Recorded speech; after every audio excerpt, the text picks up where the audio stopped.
Hi செல்லக்குட்டீஸ்.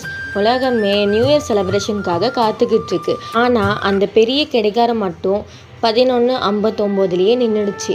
New year பிறக்கவே இல்லைன்னா என்ன ஆகும்? நிலாவால் இந்த உலகத்தை காப்பாற்ற முடியுமா? வாங்க பார்க்கலாம். அந்த நட்சத்திர கிராமமே நியூ இயர்க்காக காத்துக்கிட்டு இருக்கு.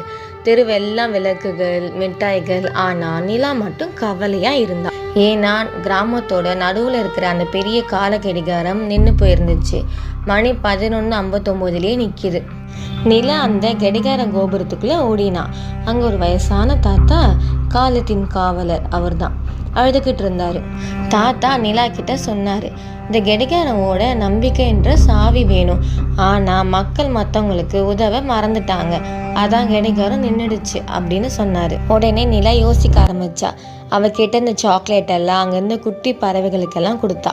ஒரு அடிப்பட்ட நாய்க்கு துணியை கட்டினா. இந்த மாதிரி சின்ன சின்ன நல்ல விஷயங்கள் எல்லாம் பண்ண ஆரம்பிச்சா. அவளோட அந்த சின்ன சின்ன அன்பை பார்த்ததும் நிலா கிட்ட இருந்து ஒரு பழைய சாவி தங்க நிறத்தில் ஜொலிக்க ஆரம்பிச்சது. அந்த சாவியை போட்டதும் கடிகாரம் டிக் டிக்னு ஓடி 12 மணியை தொட்டது. வானத்தில் வான வேடிக்கை எல்லாம் ஆரம்பிச்சது. எல்லாரும் அந்த வான வேடிக்கையை பார்த்து ஆட்டம் பாட்டம், ஒரே கொண்டாட்டம் தான். புத்தாண்டுன்றது வெறும் தேதியில் இல்லை, நம்ம மற்றவங்களுக்கு காட்டுற அன்பில் தான் இருக்குது. ஓகே செல்லக்குட்டீஸ், உங்களுக்கு இந்த வீடியோ பிடிச்சிருந்தா லைக் பண்ணுங்கள், உங்கள் குட்டி ஃப்ரெண்ட்ஸ்க்கு ஷேர் பண்ணுங்கள், சப்ஸ்கிரைப் பண்ண மறந்துடாதீங்க. ஓகே, பாய்.